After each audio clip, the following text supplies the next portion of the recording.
at benefits ng astral traveling. Una sa lahat, yung spiritual consciousness mo, ma-upgrade kasi marirealize mo na yung mga panaginip mo, maaari mo nang maalala at maaari mo ring gawin yung nagagawa mo sa panaginip mo nang hindi ka nananaginip. Ibig sabihin yung gising ka. Yung gising ka, you will just be praying, you will be meditating, and you will be able to go to places that you want to go to.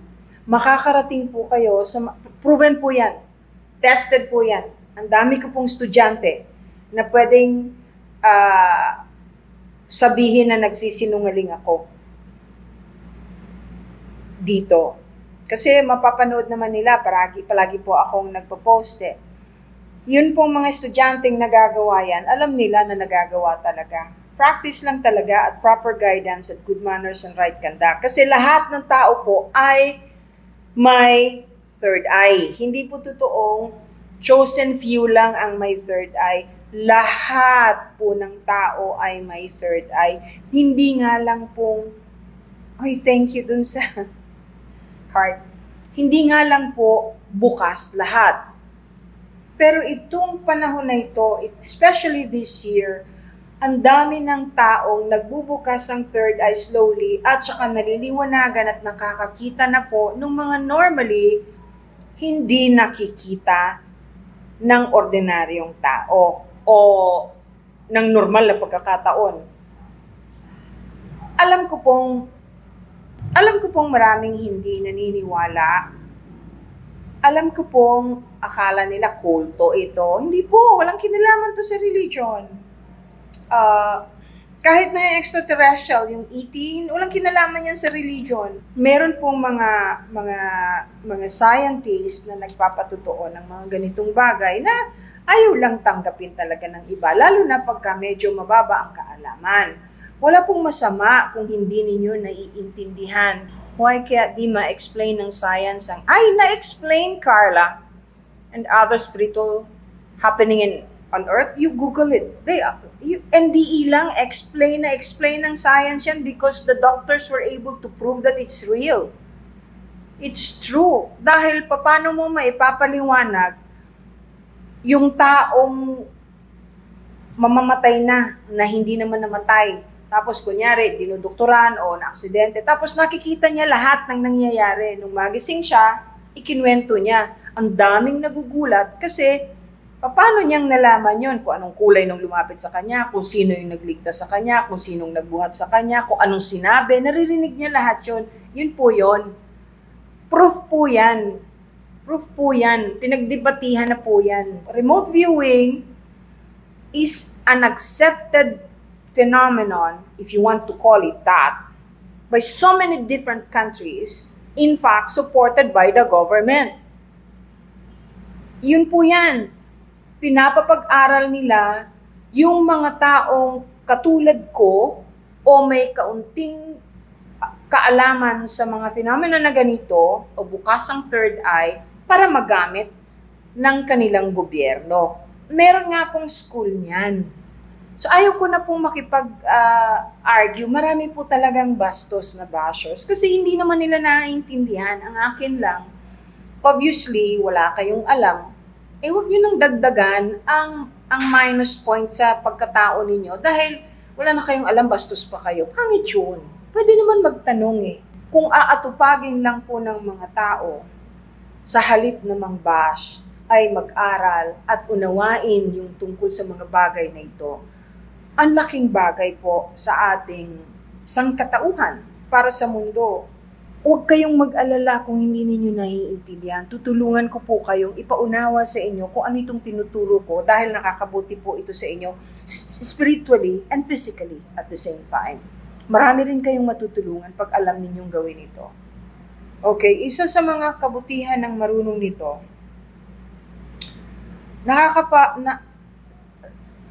yung cosmic family nila, ito medyo malalim na ito, are able to get in touch with them and talk to them. Tapos hindi ka na matatakot when you're doing it.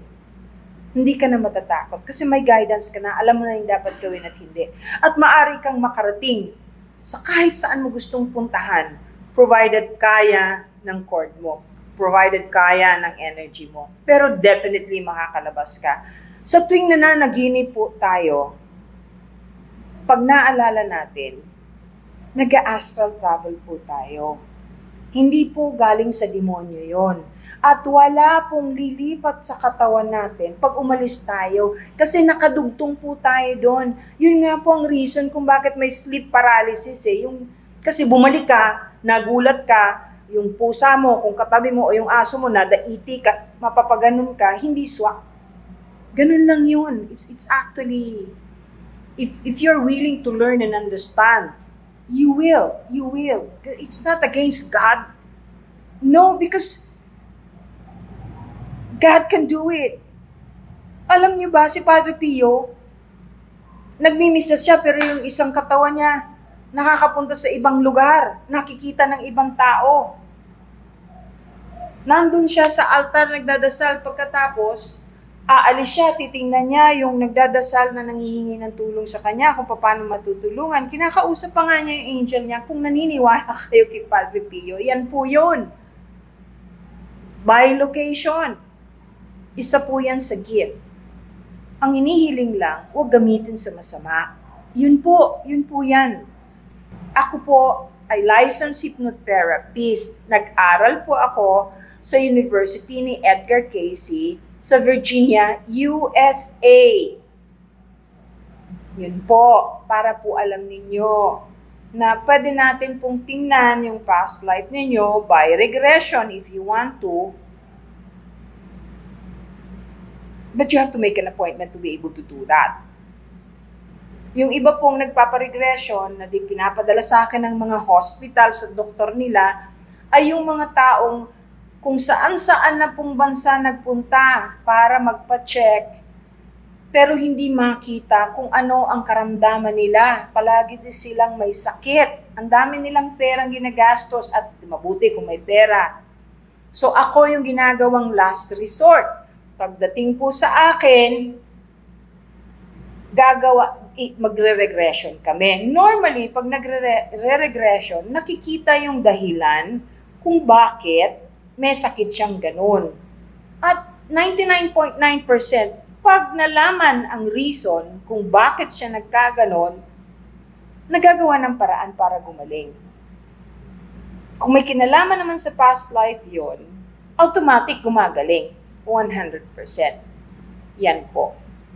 Ang pinagtataka ko lang po sa karamihan ng mga Pilipino na napakasakit sa dibdib ko, bagamat tanggap ko,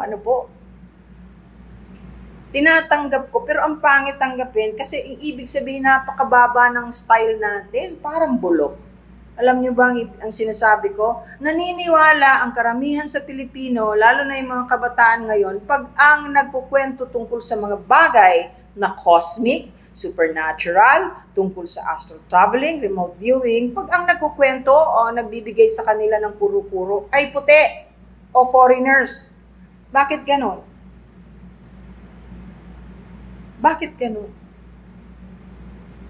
Alam niyo ba na napakaraming Pilipinong magagaling, maski albularyo? Ang gagaling. Noong unang panahon, ang doktor albularyo. Yun ang ibig kong sabihin. Huwag kayong masyadong, hindi ko mo, kapwa niyo Pilipino ang nagkukwento, ay nagsisinungaling o gumagawa-gawa lang. Isa pa pong gusto kong i-point out, ilalabas ko lang po yung mga nasa puso't isipan ko. Hindi po ito para sa akin. Naipangako ko lang talaga sa taas na i-deliver ko yung mga mensahe nila para maraming matutong magdasal. Kung paano magdasal, paano tumawag, na totoo yung ganito, totoo yung ganyan, na igalang ang kalikasan, huwag mananakit ng hayop. Yan po ang hinihiling nila na iparating ko sa inyo. Ewan ko kung bakit hinahanapan pa rin ng butas. Hindi ko po kailangan ito. Maayos naman ang buhay ko. Hindi naman po ako kasing yaman ng iba dyan, pero hindi po kami nagugutom. At saka yung sinasabing laos na, okay lang po yun. Dito kasi sa Pilipinas, pag tumanda ka, Kahit ikaw mismo yung tumigil at namimili ka na ng kung anong trabaho ang tatanggapin mo, laos ng tawag nila. Hindi katulad sa Amerika, sa Hollywood. Ang Hollywood, ang ginagalang na artista, yung mga may edad. Dito, hindi. Ay, laos na yan. Ang tatanga kaya.